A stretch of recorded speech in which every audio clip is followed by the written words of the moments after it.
चलिए आगे हम लोग क्वेश्चन नंबर 5 स्टार्ट करेंगे। क्वेश्चन नंबर 4 जैसा मैं भी आपको कराने जा रहा हूँ क्वेश्चन नंबर 5, तो वैसे ही क्वेश्चन नंबर 4 भी है, इसलिए क्वेश्चन नंबर 4 को आप खुद से करेंगे।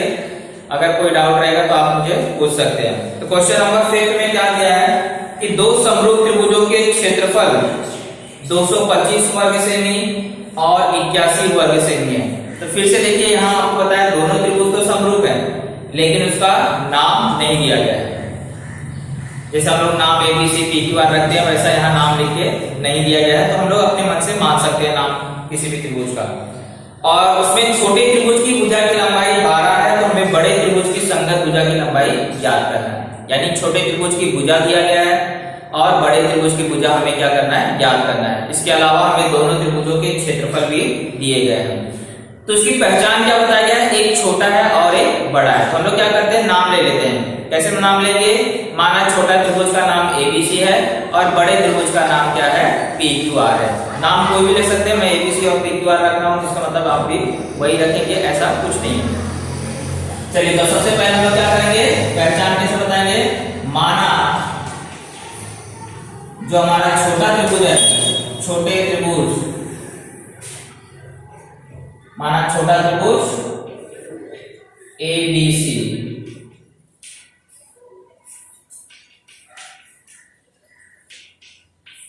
और बड़ा त्रिभुज उसको मान लेते हैं क्या, PQR। अब प्रश्न में दिया है दोनों त्रिभुज कैसे हैं, समरूप हैं। तो प्रश्नानुसार हम लोग लिख सकते हैं कि त्रिभुज ABC जो है वो समरूप है किस त्रिभुज के, PQR के। फिर एक और दिया गया, छोटे त्रिभुज की भुजा की लंबाई दिया गया है। छोटे त्रिभुज की भुजा, जिसका नाम हम लोग यहां से मान लेते हैं, छोटे त्रिभुज ये है, इसकी कोई भी एक भुजा ले सकते हैं। तो उसमें से किसका नाम ले लेते हैं, AB का। तो AB की लंबाई दिया गया है कितना, 12 सेंटीमीटर। और हमें बड़े त्रिभुज की भुजा ज्ञात करना है। तो बड़े त्रिभुज की भुजा, अब AB यहां से भी हो तो आपको PQ भी लेना पड़ेगा, क्योंकि संगत भुजा बोला है। AB का संगत कौन है, PQ। ऐसा नहीं कि आप QR ले सकते हैं या PR ले सकते हैं, ऐसा तो नहीं चलेगा। अगर आपने पहले त्रिभुज की भुजा AB लिया है तो दूसरे त्रिभुज की भुजा कौन से लेंगे, PQ। इसलिए यहाँ पे PQ लिखा जाएगा और ये चीज को आपको क्या करना है, ज्ञात करना है। चलिए स्टार्ट करते हैं। समरूप त्रिभुज के क्षेत्रफल का प्रमेय लगेगा।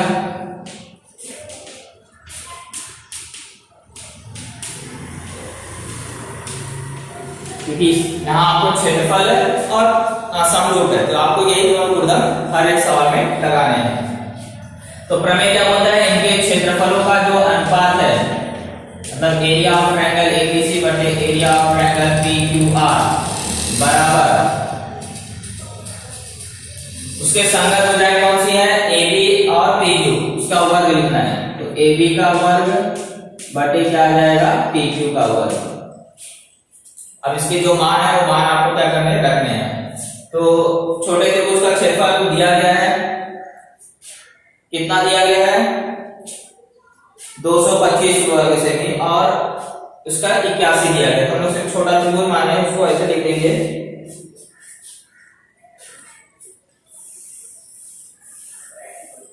क्षेत्रफल दिया गया तो उसको हम लोग ऐसा लिख सकते हैं, माना छोटे त्रिभुज का क्षेत्रफल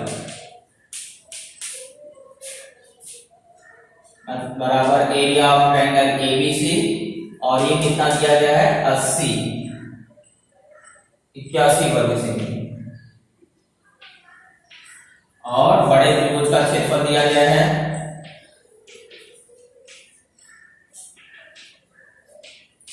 225, तो क्या एरिया ऑफ ट्रायंगल PQR बराबर कितना है, 225 सेमी स्क्वायर।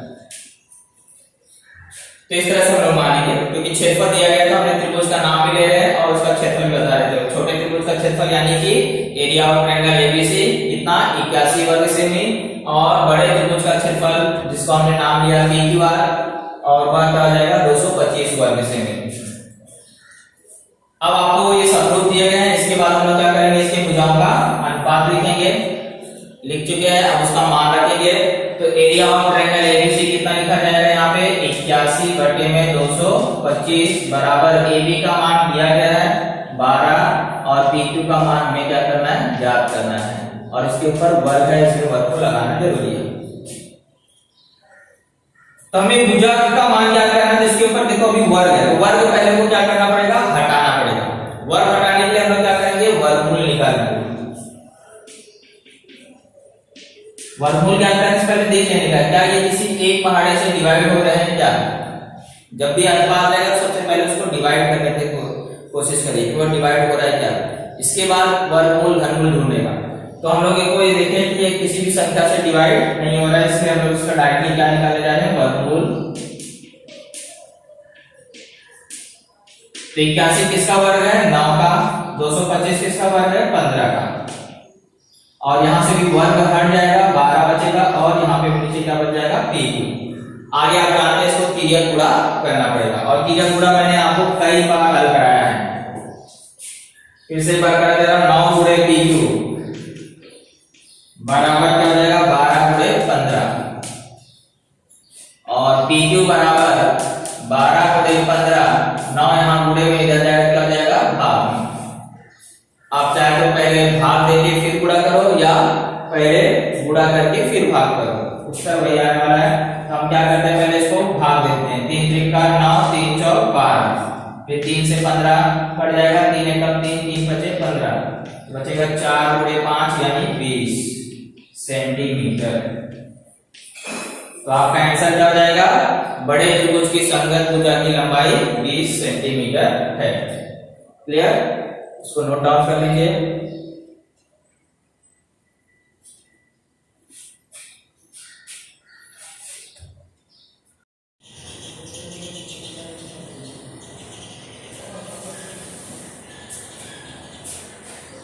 तो 1 पॉइंट एक्सरसाइज 1.4 का क्वेश्चन नंबर हम लोग 6 करने जा रहे हैं। क्वेश्चन नंबर 5 तक हम लोग इसे पहले वाले लेक्चर में सॉल्व कर चुके हैं, और क्वेश्चन नंबर 6 आज करेंगे तो हमारा 1.4 भी कंप्लीट हो जाएगा, यानी पहला चैप्टर हमारा कंप्लीट हो जाएगा। क्वेश्चन नंबर 7 बचेगा, वो कृति पर आधारित सवाल है, उसे आप लोग खुद सॉल्व कर सकते हैं। अगर डाउट रहेगा तो मैंने जैसे आपको बताया कि आप हमें क्या कर सकते हैं, कमेंट बॉक्स में पूछ सकते हैं, या आप बोलेंगे तो मैं उसका वीडियो बना लूंगा। लेकिन मुझे ऐसा लगता है कि आप क्वेश्चन नंबर 7 कर लेंगे अगर मैं इसको सिखा देता हूं। क्लियर, और क्योंकि क्वेश्चन नंबर 7 इंपॉर्टेंट है इसलिए इसको जरूर करना, और मैंने बताया अगर आपको आवश्यकता पड़ेगी तो मैं जरूर फिर से उसका वीडियो बना दूंगा, लेकिन आप पहले खुद से ट्राई करें। ऐसा नहीं कि मैंने वो क्वेश्चन छोड़ दिया तो उसको आप नहीं करेंगे। क्वेश्चन नंबर 7 में मैंने आपको बताया इस तरह के सवाल आपको कई बार आ चुके हैं बोर्ड एग्जाम में, इसलिए उसको जरूर करना और खुद से करने की कोशिश पहले करो। अगर नहीं आया तो मैं उस सवाल को आपको करा दूंगा। और क्वेश्चन नंबर 6 जो बचा मैं उसको करा देता हूँ। इस तरह से हमारा पहला चैप्टर क्या हो जाएगा, कंप्लीट हो जाएगा। प्रकीर्णन प्रश्न संग्रह के भी बहुत सारे सवाल हैं, जिस तरह के ये सवाल आपने किए हैं वही सवाल आपको वहां भी पूछे गए हैं। आप उन सभी सवालों पे जाइएगा, 13 सवाल है टोटल, तो हर एक सवाल को करने की कोशिश करेगा। जो सवाल आपको नहीं आएंगे कमेंट बॉक्स में क्वेश्चन नंबर डाल दीजिएगा, मैं उस सवालों को बोर्ड पे करा दूंगा।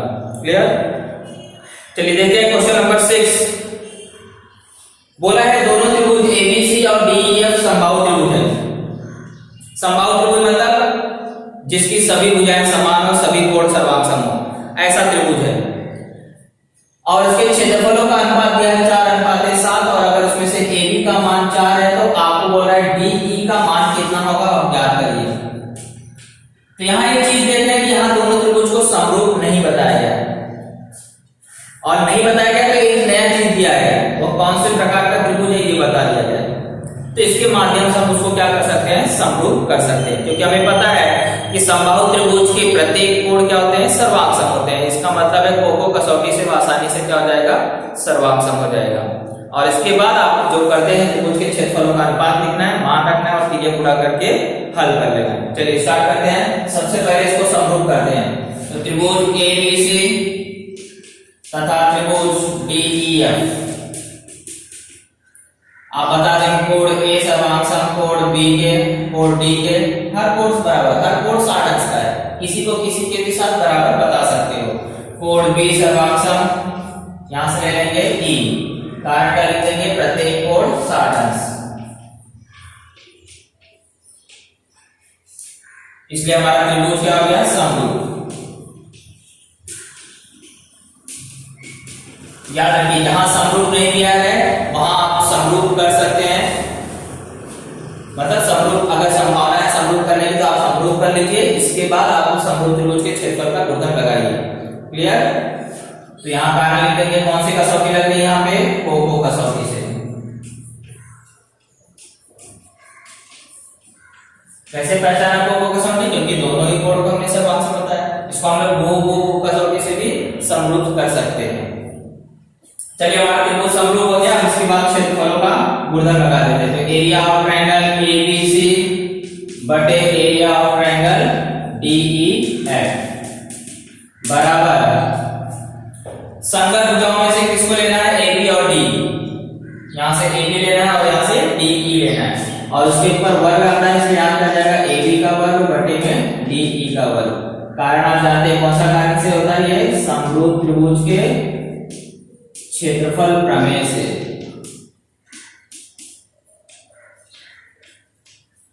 अब जिसका जो मान दिया वो मान रखिए और हल करिए। तो इन दोनों का अनुपात दिया गया कितना, 4:7, इसलिए यहाँ पे क्या लिख देंगे, 4/7 बराबर AB का मान कितना है, 4, और DE का मान आपको ज्ञात करना है, DE का वर्ग, और यहाँ पे क्या जाएगा, 4 का वर्ग।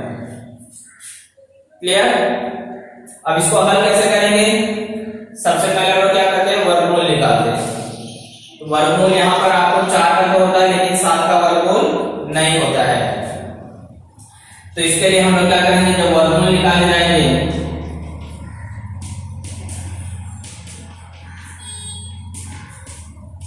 तो 4 का वर्गमूल क्या लिखेंगे, 2, 7 का वर्गमूल नहीं होता इसलिए इसको करनी के अंदर ही लिखेंगे, बराबर यहां से वर्ग हट जाएगा, 4 बटे में क्या आ जाएगा, DE। अब तिर्यक गुणा करना आप जानते हैं, तो DE बराबर या DE गुणे 2 बराबर 4 गुणे करनी में 7, फिर 2 यहाँ गुणे में कर जाएगा भाग में, तो हो जाएगा 4 गुणे करनी में 7 बटे में 2, 2 से 4 को क्या करिए, भाग दे दीजिए, तो DE का मान आ जाएगा आपको 2 करनी में 7। यही हमारा आंसर है। ओके, हमें क्या किया था, समबाहु त्रिभुज दिया था, तो हमने इसको क्या किया, कोको कसौटी से पहले समरूप किया, फिर समरूप करने के बाद उसके क्षेत्रफल का गुणन लगाया, और इसके बाद भुजाओं का मान रखा, मान रखने के बाद वर्गमूल ज्ञात किया, और तिर्यक पूरा करके DE का मान निकाला तो 2 करनी 7 आ गया। ओके, इसे नोट डाउन कर लीजिए। Thank you.